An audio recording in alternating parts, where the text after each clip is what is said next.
Hello, so this is Moment by Moment by Muriel Emerson. So this is just a short story I wrote. Dedication, I want to dedicate it to four different people. First, this is dedicated to my daughter, Clara Rose Sanders. She's an amazingly sweet and smart little girl who brings me joy every day. I just want her to know how much she means to me. She is the inspiration I need for a better life. Second, this is also to my father, Charles Raymond Emerson. I wouldn't be the person I am without his love, support, and guidance. Thirdly, I want to dedicate this to my amazing boyfriend, Shane Ahern. He supports and loves me more than any other man has. Finally, I want to dedicate this to everyone who has helped me through my own journey. So I have a little short table of contents here. So I've got the stories we tell ourselves, this is page 4, the slice of life, page 7, the real slice of life, page 9, I love you, I hate you, I need you, go away, page 11, the labels we wear, page 13, I am not enough, page 50, best life, page 16, and grounding, page 17.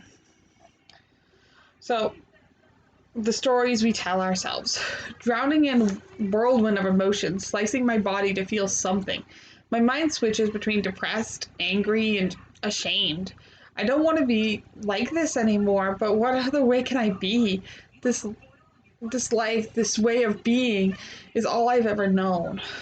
All that I can ever be is me, even if that's not who I want to be. Darkness grabs my ankles and pulls me deeper into its world.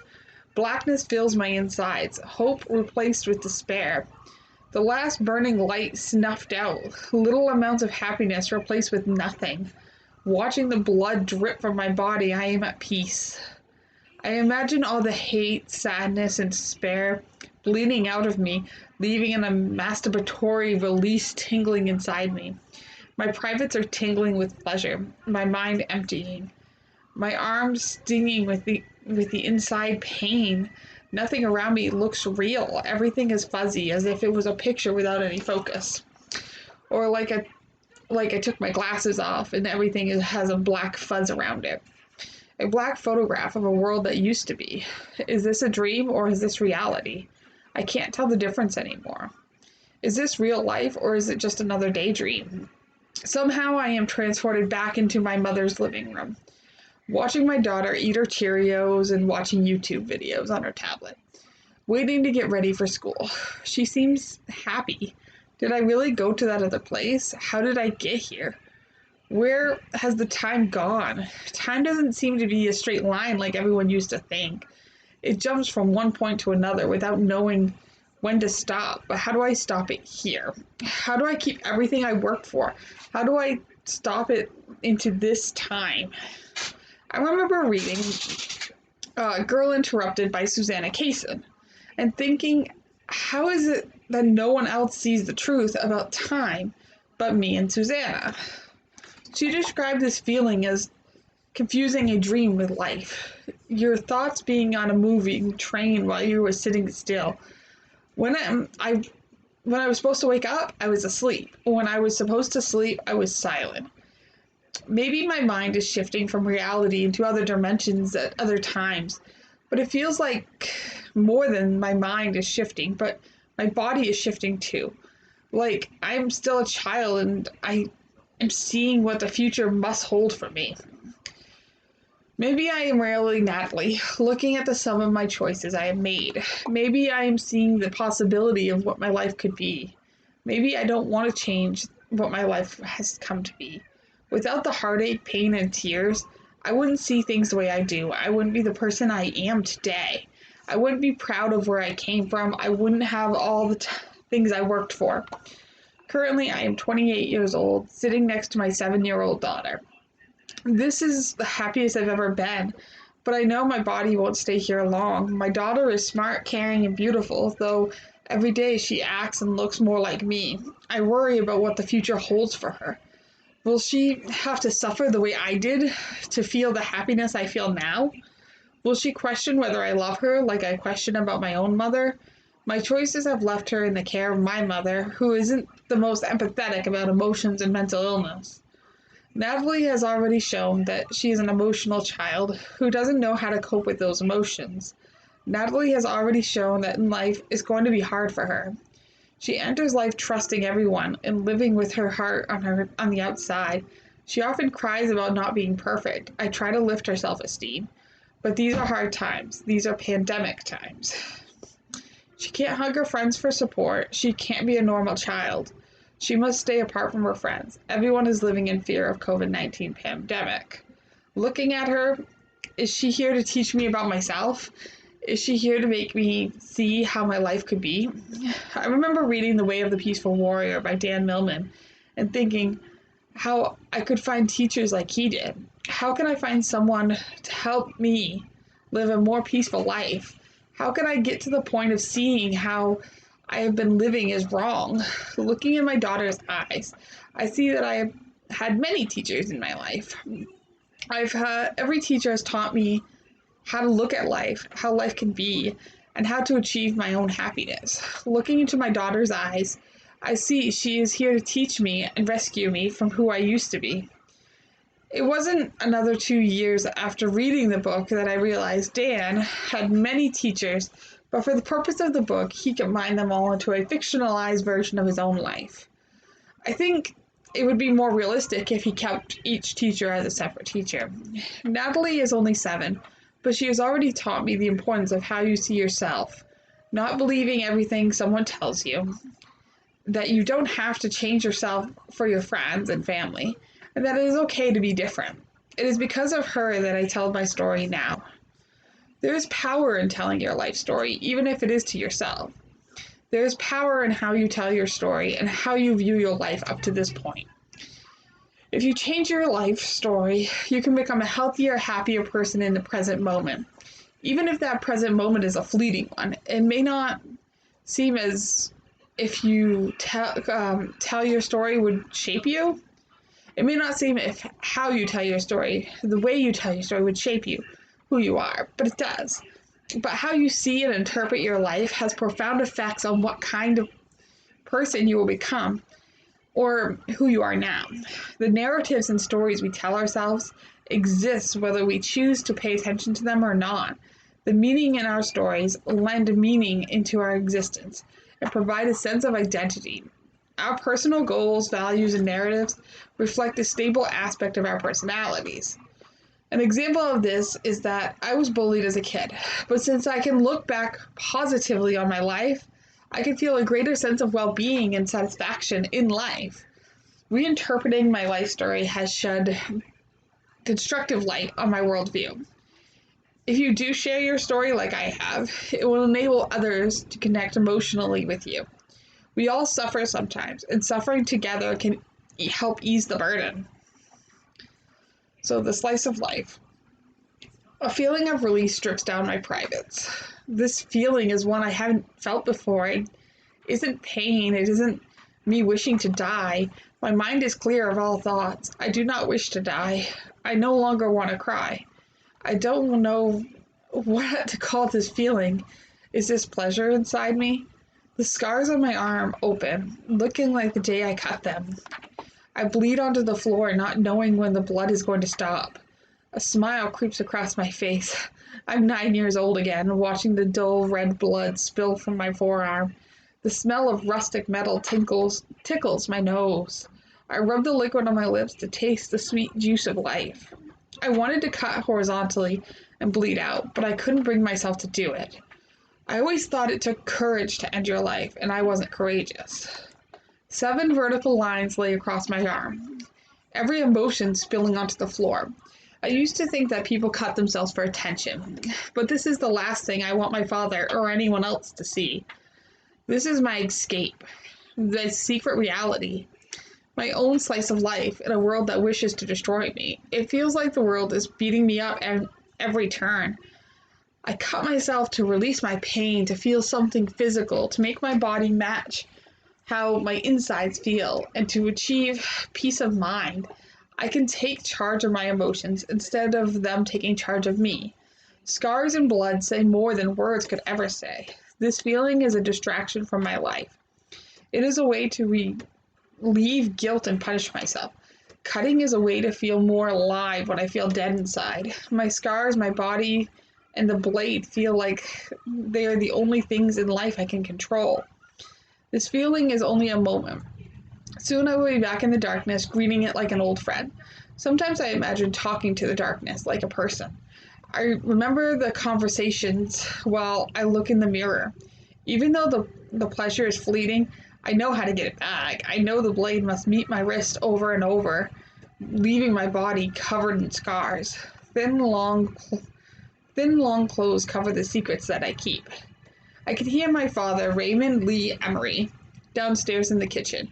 My father yells me down for lunch. I run downstairs and wrap my arms around him. If he had known what I had done, it would break his heart. My mother and him have been having marriage problems and soon wouldn't be married anymore. Neither of them would admit it, but they knew divorce was the only answer. My father is my best friend, my only friend in this world. Living each day is just pain. All I know is pain. A 9-year-old shouldn't feel this way. A 9-year-old shouldn't know depression, shouldn't know fear, shouldn't know what it's like to want to die every day. Night has fallen. I lay in my bed. I can feel the wounds on my arm. My fingers trace each bumpy red line. My arm slightly stings. I can't help but smile. The smile turns into a laugh in the dark as I take the knife over my scars. This is the beginning of my addiction. This is my own slice of life.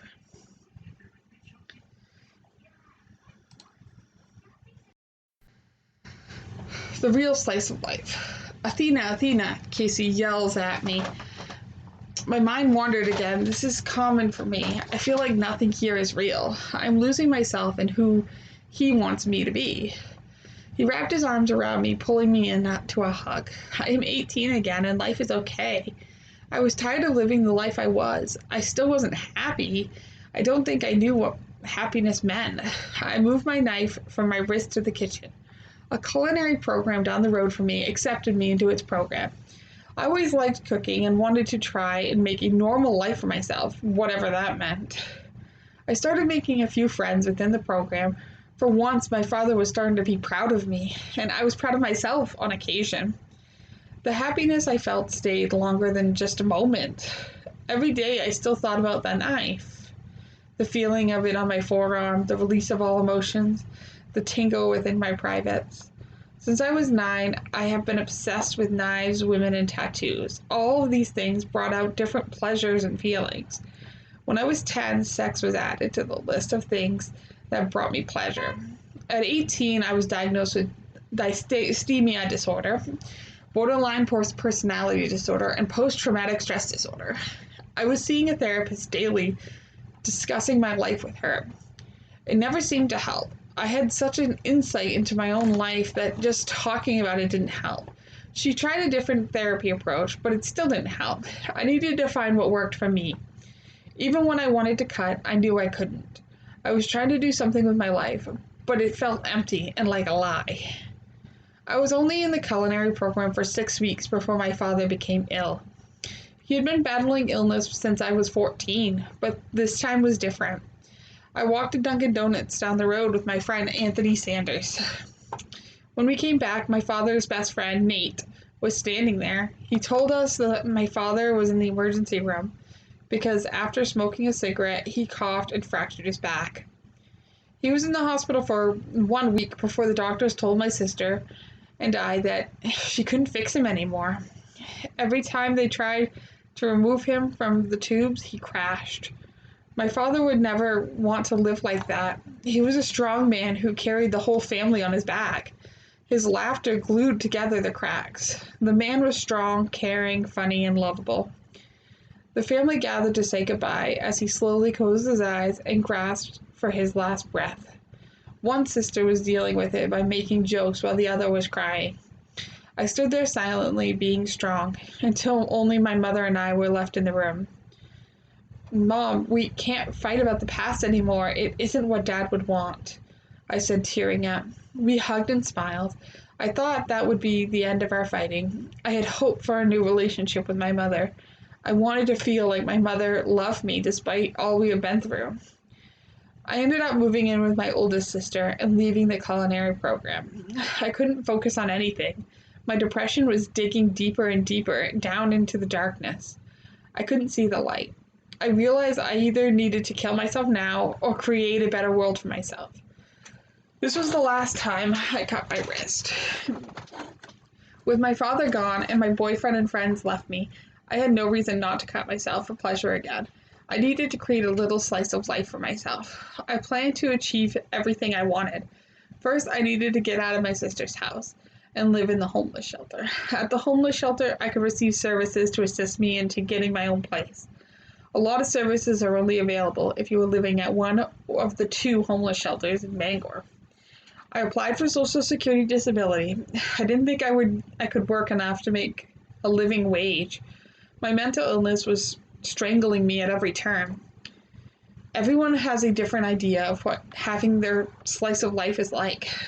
Typically, slice of life is used to describe the depiction of mundane experiences in art and entertainment. In theater, slice of life refers to naturalism.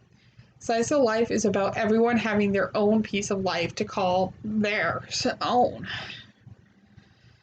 Slice of life is about being able to live the life you want to live. I love you, I hate you, I need you, go away.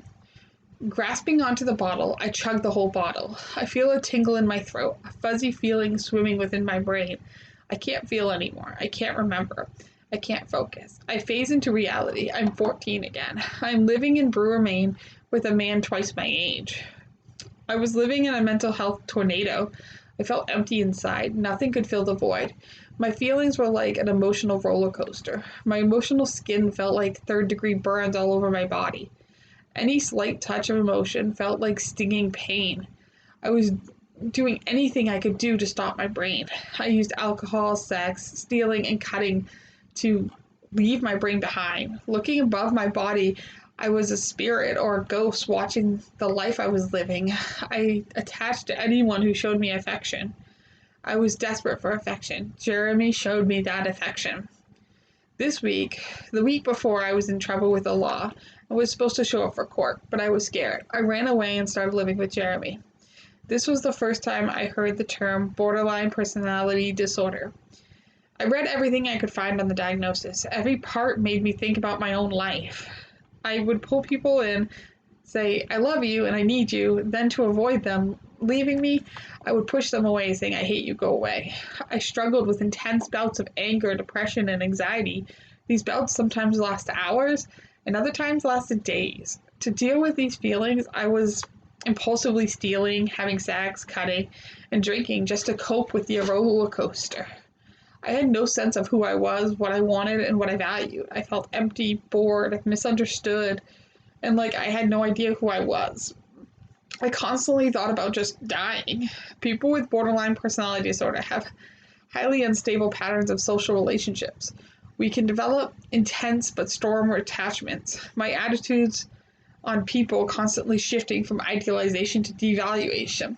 My mind kept shifting from good to bad states. There was no in between. I learned the label and became the label.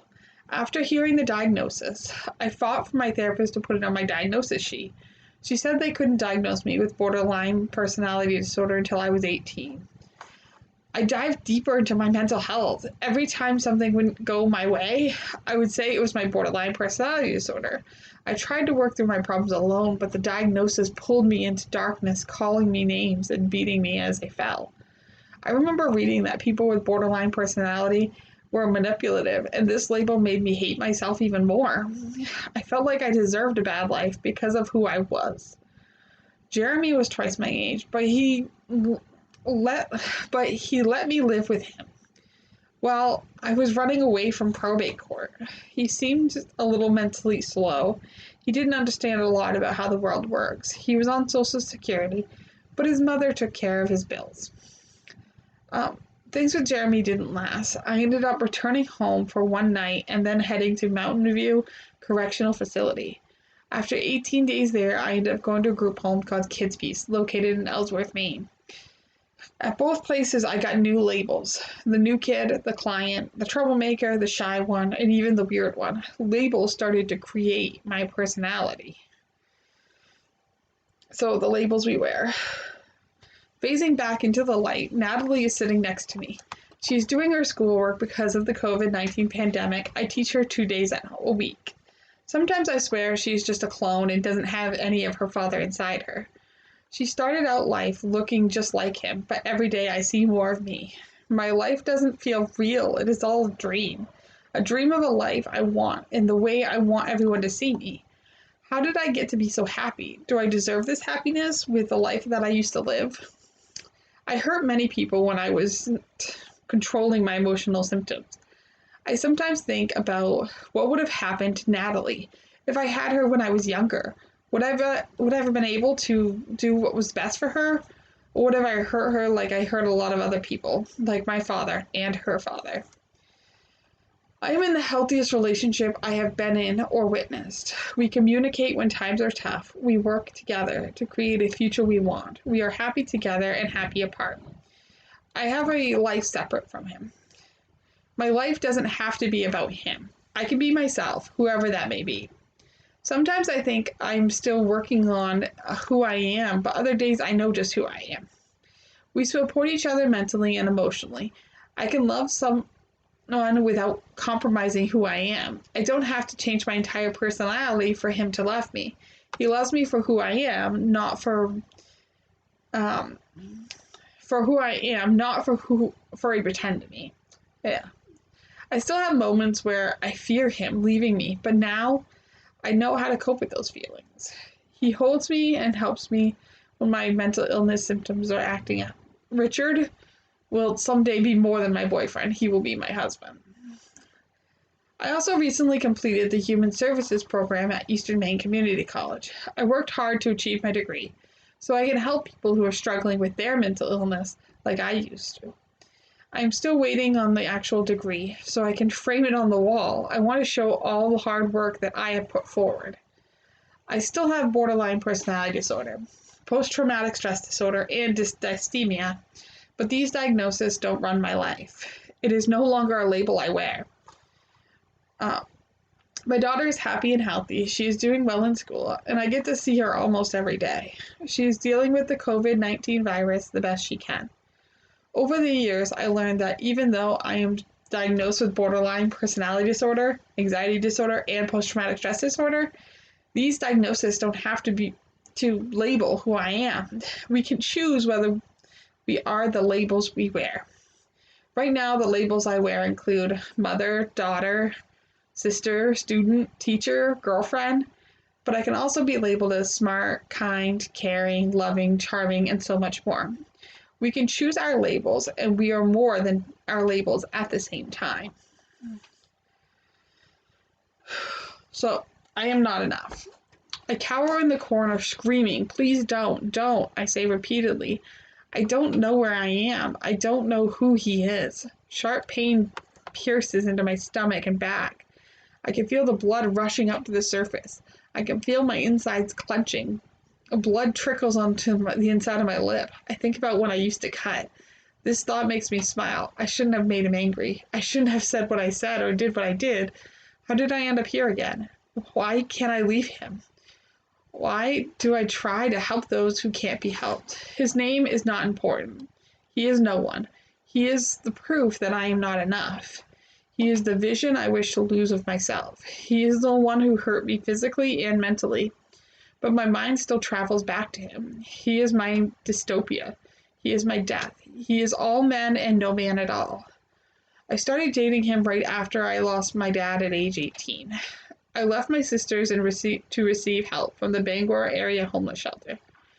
There is where I met dystopia. He was so sad and so was I. Maybe we could be sad together. After a few weeks, we got a place together on Center Street in Bangor, Maine. He had physical problems too. We often didn't go anywhere. We would stay home and watch the same movies over and over. Things got worse, slowly. First, he stopped cleaning and I started cleaning everything. Then he stopped getting up to go to the bathroom. Then I would wash his pants for him. It took 1 year of the things to reach the worst. He became angry for some reason. He swung his fist and hit the refrigerator. Then he hit me in the stomach. I could feel the power behind his punch. My ribs felt like they were going to be crushed between his fingers and the wall. He must have liked this feeling because he started to hit me more often. He always hit when no one could see. He made me realize he made me realize the reason I don't leave is because this is my punishment. This is what I deserve for the life I have led. I am not enough. I will never be enough. He broke what little I had down into the dirt. I was laying on grass dying, and he kicked me into the mud, making me need him. He made me crave his fist on me. He made me his slave. I let him do it. I let him take what little power I had left. I am not enough. This is what I deserved. Tears strolling down my face. She lays beneath me, grasping my finger. She is only a few months old. Natalie had a rough start to life. I had blood clots in my lungs and had to have a C-section on the day after my 21st birthday. They cut into my lower belly and pulled her out of me. My head went in circles. Did I really have a daughter? The doctors and nurses told me that I kissed her before they brought her to the newborn intensive care unit, but I don't remember that. She was in the hospital for 2 months until I could bring her home. I had just moved into the Bangor Housing Authority. Natalie was so quiet, I had to wake her up for feedings. I was overwhelmed. How could I take care of this child when I can't even take care of myself? How can I give her the best life I can? I have had my mental illness symptoms under control, but what if my symptoms act up again? My head began swimming. I didn't know what to do. Nothing felt real to me. I left Natalie with her father for an hour so I could go clear my head. I left him with enough bottles to care for her.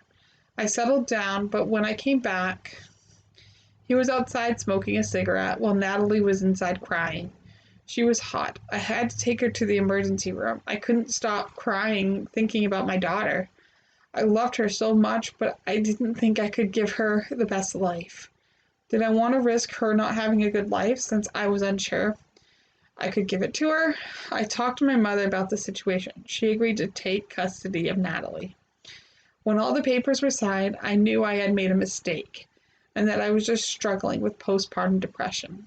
I love Natalie, and I didn't want to move her from place to place. I decided that since the papers were signed, I would stay in her life, and when she gets older, she can decide for herself if she wants to live with mommy. Grounding. The darkness swirls around me, fighting the light. The darkness is overpowering, pulling me wherever it wants to. It drags me to the deepest parts of my past. The light brings me to the bright moments of my past. I still don't know what the future holds. Will the darkness win or will the light? The moments that I feel happy, proud, and calm, I just want to stay in this moment. I don't want to move back and forth. I want to be here with the love of my life and my daughter. I'm currently walking with my love next to me, but am I really here? My head is spinning, bringing me to my knees. Why is this me? I watch in the distance as a small girl is walking with her parents. She looks just like me. She is small in stature, with long hair just above her butt. I think of when I was 5 years old and crying every day. The family in front of me seems so happy. With her mom on one side and her dad on the other, the perfect family I never got to have. The girl makes me wish I had that childhood, like I could start all over and live the life she has. How would my life be different now? Would I have been a better person all along? I could feel myself being pulled into the darkness as his hand grasps mine. He makes me think of all the nights when he has a nightmare and I'm there. He makes me think of the times when he is frustrated and I can help. The darkness disappears as I whisper, "This is my family." I realize that I am not defined by my past and I don't have to go back there every time the darkness appears. I can improve my future by knowing that I am enough and I am who I want to be. Of course, the support of my new family helps. The darkness arises, but it no longer drags me back. I am free of the madness. I am free to live every moment, one moment at a time. I am free to live moment to moment in happiness with him by my side.